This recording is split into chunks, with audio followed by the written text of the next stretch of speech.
एक समय की बात है। एक राज्य में एक प्रतापी राजा राज करता था।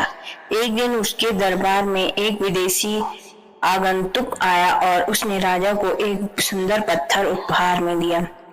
राजा वह पत्थर देख बहुत प्रसन्न हुआ। उसने उस पत्थर से भगवान विष्णु की प्रतिमा का निर्माण कर उसे राज्य के मंदिर में स्थापित करने का निर्णय लिया और प्रतिमा निर्माण का कार्य राज्य के महामंत्री को सौंप दिया।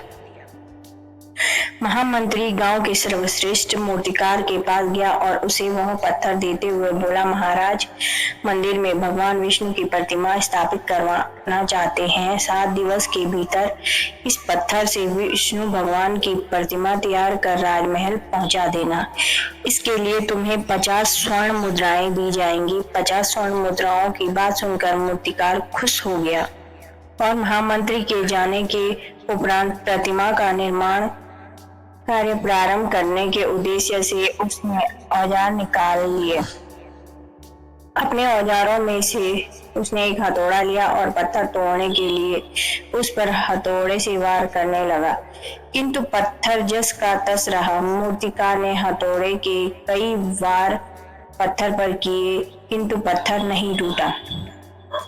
50 बार प्रयास करने के उपरांत मूर्तिकार ने अंतिम बार प्रयास करने के उद्देश्य से हथौड़ा उठाया, किंतु यह सोचकर हथौड़े पर प्रहार करने के पूर्व ही उसने हाथ खींच लिया कि जब 50 बार वार करने से पत्थर नहीं टूटा तो अब क्या टूटेगा। वह पत्थर लेकर वापस महामंत्री के पास गया और उसे यह कहकर वापस कर दिया कि इस पत्थर को तोड़ना नामुमकिन है, इसलिए इससे भगवान विष्णु की प्रतिमा नहीं बनाई जा सकती। महामंत्री को राजा का आदेश हर स्थिति में पूर्ण करना था, इसलिए उसने भगवान विष्णु की प्रतिमा निर्मित करने का कार्य गांव के एक साधारण से मूर्तिकार को सौंप दिया।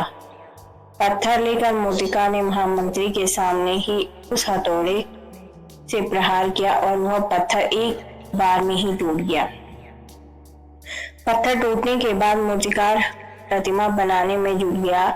इधर महामंत्री सोचने लगा कि काश पहले मूर्तिकार ने एक अंतिम प्रयास और किया होता तो सफल हो गया होता और 50 स्वर्ण मुद्राओं का हकदार बनता।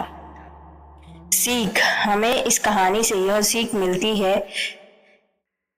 हम भी अपने जीवन में ऐसी परिस्थितियों से दो चार होते रहते हैं। कई बार किसी कार्य को करने से पूर्व या किसी समस्या के सामने आने पर उसका निराकरण करने के पूर्व ही हमारा आत्मविश्वास डगमगा जाता है और हम प्रयास किए बिना ही हार मान लेते हैं। कई बार हम 1-2 प्रयास में असफलता मिलने पर आगे प्रयास करना ही छोड़ देते हैं, जबकि हो सकता है कि कुछ प्रयास और करने पर कार्य पूर्ण हो जाता या समस्या का समाधान हो जाता। यदि जीवन में सफलता प्राप्त करनी है तो बार बार असफल होने पर भी तब तक प्रयास करना नहीं छोड़ना चाहिए जब तक सफलता नहीं मिल जाती।